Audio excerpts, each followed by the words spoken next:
하나님 말씀 누가복음 8장 4절부터 15절까지 말씀입니다.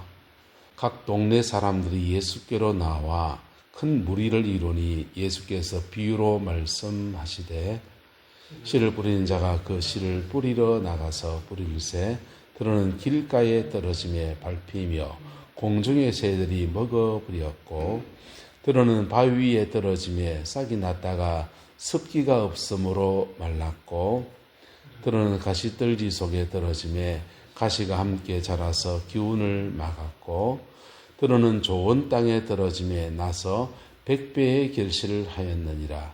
이 말씀을 하시고 외치시되 들을 귀 있는 자는 들을지어다. 제자들이 이 비유의 뜻을 물으니 이르시되 하나님 나라의 비밀을 아는 것이 너희에게는 허락되었으나 다른 사람에게는 비유로 하나니 이는 그들로 보아도 보지 못하고 들어도 깨닫지 못하게 하려 함이라. 이 비유는 이러하니라. 씨는 하나님의 말씀이요 길가에 있다는 것은 말씀을 들은 자니 이는 마귀가 가서 그들이 믿어 구원을 얻지 못하게 하려고 말씀을 그 마음에서 빼앗는 것이요 바위에 있다는 것은 말씀을 들을 때 기쁨으로 받으나 뿌리가 없어 잠깐 믿다가 시련을 당할 때에 배반하는 자요. 가시떨기에 떨어졌다는 것은 말씀을 들은 자이나 지내는 중 이생의 염려와 재물과 향락의 기운이 막혀 온전히 결실하지 못하는 자요.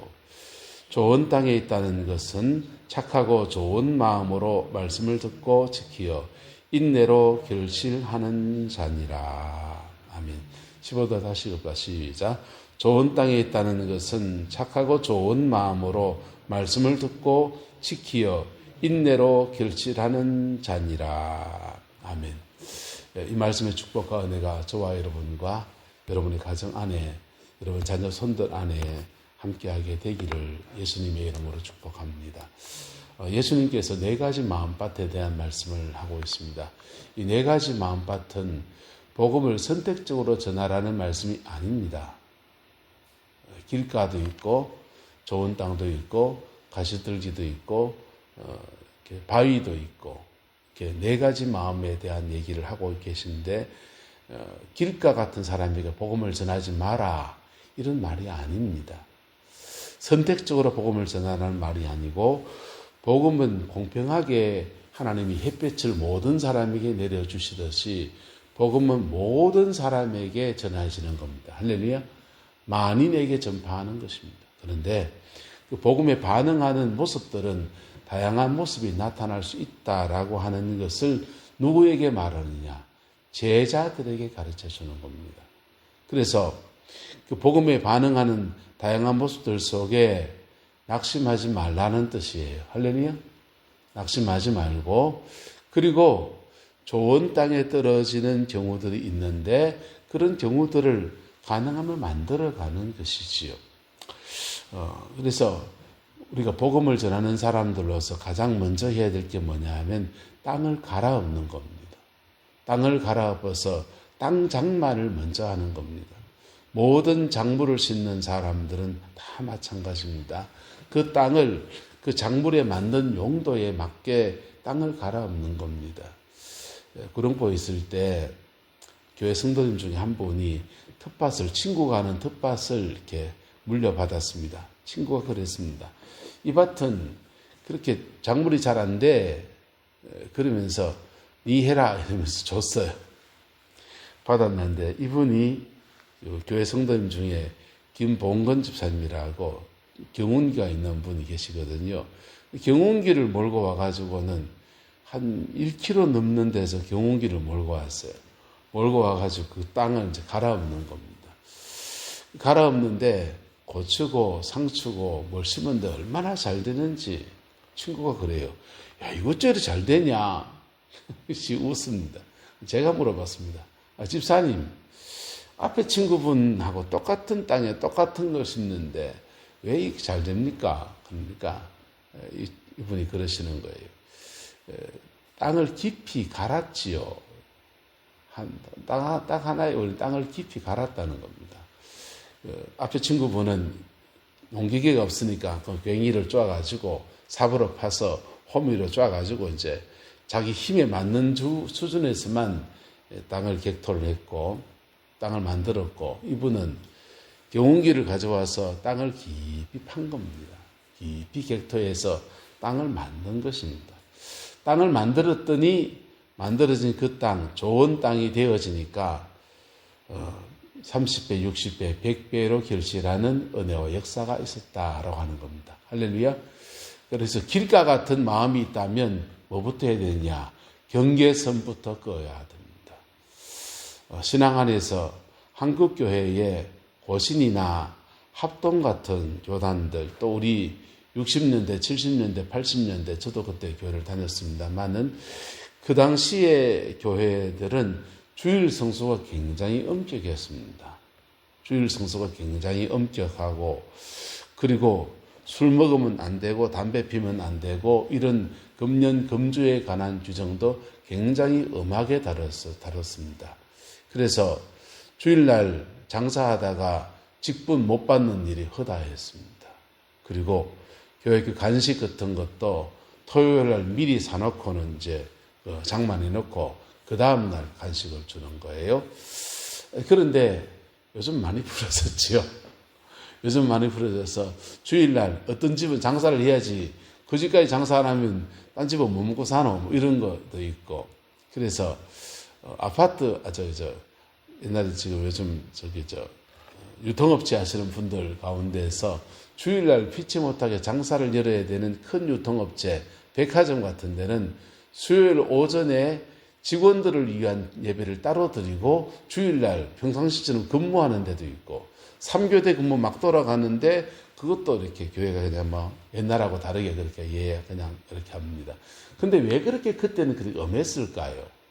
그때는 복음이 들어오고 교회가 한국 사회 안에 자리를 잡아가는 과정에 세상과 교회에 대해 선과 속에 대해서 분명한 선을 그어야 되는 것들이 강하게 필요했던 겁니다. 그래서 길가 같은 마음밭은 세상과 교회, 신앙과 생활, 이것이 중구난방인 분들 선이 그어져야 됩니다. 그리스도인은 이렇게 살아야 되고 이런 윤리 원칙이 필요하고 그것이 이제 좀 엄하다 할 정도로 선이 분명해져야 됩니다. 그래서 구별된 사람에 대한 여러 가지 모습들을 교회 안에 제도적으로 만들다 보니까 때로는 불가피한 부분들이 형성되는 경우도 있어요. 현대에 들면서는 이제 많은 부분에 탄력성을 요구하는 경우도 있습니다. 그 제도에 가면 관광도시거든요. 주일날, 토요일, 주일이 제일 바빠요. 그래서 사람들이 딴 데서 와서 장사하고 관광하는데 장사해주고 밥 팔아야 되거든요. 교회 한 군데가 가감한 발상을 했습니다. 수요일날 오전 예배를 주일 낮 예배처럼 똑같이 드리는 겁니다. 똑같이 드리는데 주일이 두 번 있는 거예요. 수요일이 한 번 있고 주일이 한 번 있고, 주변교회에서 다 욕했습니다. 성수주일을 어떻게 저렇게 하냐 하면서 욕했는데 나중에 되니까 다 따라하고 있는 거예요. 근데 주일 어쨌든 지금 경계선에 가는, 이 얘기 자세한 얘기 하지 않겠습니다. 경계선에 가는 부분이 선명해야 된다는 거예요. 근데 지금 와서는 복음 전파를 위해 조금 탄력성이 필요할 수 있다. 이 정도에서 얘기합시다. 근데 길가 그렇습니다. 돌밭, 큰 바위에 떨어진 밭이라 했습니다. 바위 어떻게 됩니까? 이 바위 깨야지요. 이 땅의 문제가 심각한 겁니다. 바위를 깨서 객토 작업을 해서 다른 흙을 갖다 넣든지 바위를 깨고 그 자리에 땅을 부드럽게 하고 돌을 골라내는 그 땅 속의 문제가 심각한 사람들이 있습니다. 교회 신앙생활 하면서 신앙이 잘 자라나지 않는 사람의 유형 안에 자기의 마음밭 안에 돌이 들어있는 분이 있어요. 이 돌이 고집일 수도 있습니다. 그 돌이 자기의 상처일 수도 있습니다. 그래서 썬뿌리일 수도 있습니다. 그거 땅의 문제를 갈아엎어야 됩니다. 뽑아내야 됩니다. 이게 뭐가 필요합니까? 내적 치유가 필요합니다. 그 마음을 치료해내는 사역들이 그렇게 필요합니다. 자기 속에 있는 엉어려진 것들, 그런 것들을 풀어내고 고쳐내고 회복시키시는 하나님의 손길들이 필요한 것입니다. 할렐루야. 그래서 따라서 돌밭이 옥토가 되게 합시다. 돌밭을 옥토로 만드는 작업을 해야 돼요. 그 다음에 가시떨기 밭이 나옵니다. 가시떨기 밭은 땅 속에도 뿌리가 있으니까 문제가 있어요. 그런데 그것이 주로 지면 위의 문제입니다. 상황 속에서, 삶 속에서 헤쳐나가야 될 것을 헤쳐나가지 못한 성향을 가진 사람들, 그 사람들을 성경은 말하기를 지내는 중 이생의 염려, 살아가는 데 대한 생활의 염려, 또 재물, 물질에 대한 탐욕, 그 다음에 세상 향락, 이런 것들이라는 것입니다. 환경 속에 주어져 있는 신앙을 자라게 못하게 하는 수많은 방해거리들, 우리는 이런 거 많이 봤습니다. 교회 학교 때 신앙생활 잘하는 것 같았고, 그런데 그 사람들이 사회에 나가고 결혼하고 직장 가고 하면서 세상 속에 그리스도인으로 제대로 살아내지 못하는 수많은 문제, 뚫고 가야 될 문제들 속에 다 무너져 버리고, 주일날 근근히 출석하시는 분들은 양호하고 아예 신앙을 떠나버리는 수많은 사람들을 우리는 사실은 지나간 우리 인생 여정 안에서 교회 학교 출신들은 다 압니다. 자, 이것도 어떻게 됩니까? 이 이생의 염려, 재물, 향락, 그렇게 그거 쫓아가면서 상황 속에서 막 그렇게 내가 추구하는 물질 얻기 위해서 내 추구하는 향락이나 이생의 자랑이나 염려나 뭐 이런 것들, 안목의 정욕, 이생의 자랑 이런 거지 않습니까? 그런데 휘말려서 살아본 지나간 인생을 한번 돌아보십시오. 공통점이 있습니다. 뭘 하나 얻었다 하는데 이런 게 너무 많아요. 뭘 하나 얻었다고 하는데 이런 게 너무 많아요. 왜냐하면 한번 따라합시다. 역사는 하나님이 주관하십니다. 역사의 주관자가 하나님이에요. 눈에 당장 보이기에는 내 염려를 들어줄 누군가, 내 재물 문제를 풀어줄 누군가, 일자리, 내 인생의 즐거움을 해결해 줄 한 잔 술, 이런 것들이 내 인생에 필요하고 채워질 것 같고 그것을 통해서 인생을 만들어 가야지라고 생각하는데요. 하나님은 이 세상을 살아가는 사람들에게 일반 은총이라는 걸 주셨습니다. 그래서 안 믿어도 근면성실한 사람들이 있어요. 안 믿어도 성품상 남한테 해코지 아니하고 근면성실하게 꾸준히 사는 사람도 있습니다. 그런 사람들에게 밥 먹고 줍니다. 이게 일반 은총이에요. 가정 안에서, 가풍 안에서 하나님이 이렇게 안 믿어도 그냥 일반적인 은총 안에서 주어지는 축복들이 있어요. 그런 거 받을 수 있습니다. 그런 거 받을 수 있어요. 근데 진짜 믿음의 사람들은 그렇게 받으려 하면 못 받아요. 왜냐하면 하나님이 자꾸 막으시거든요. 왜요? 역사를 주관하신 이가 누구시다고요? 하나님이시고 그렇게 하다가 영혼까지 잃어버릴 것 같으니까 계속 막으시는 거예요. 그래서 은혜 아래에서 승리하는 저와 여러분 되시기를 예수 이름으로 축복합니다.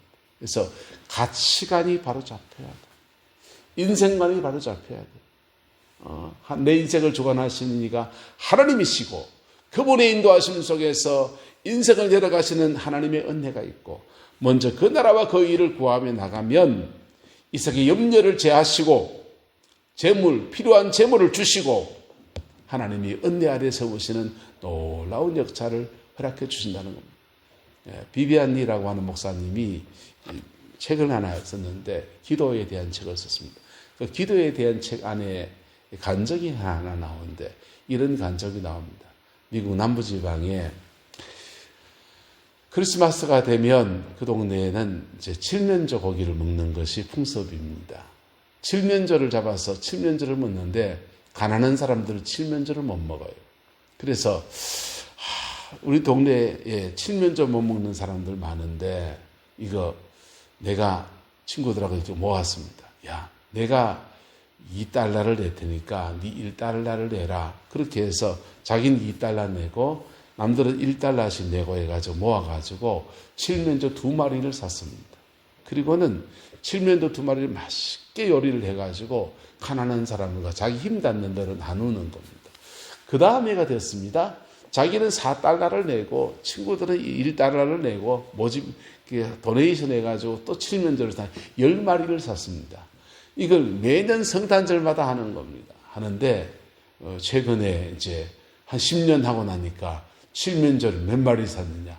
100마리를 사는 거예요.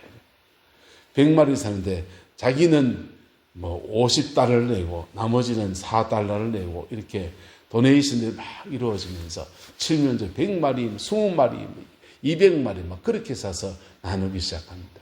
그렇게 나누는 중에 하나님은 이분에게 뭘 주시고 재정의 축복을 주시고 할렐루야, 재정의 축복을 주시고 인생 가운데서 나눔의 축복을 주시고 아름다운 은혜를 주시더라는 겁니다. 여러분, 가시떨기 같은 마음밭의 사람들은 자기 인생을 자기가 살아가야 된다. 이 험한 세상, 나 어찌 살고 내 힘으로 살아봐야지 하는 그런 성향이 강합니다. 그래서 염려와 재물과 향락의 기울이 막혀서 온전히 결실하지 못하는 성향을 가지고 있습니다.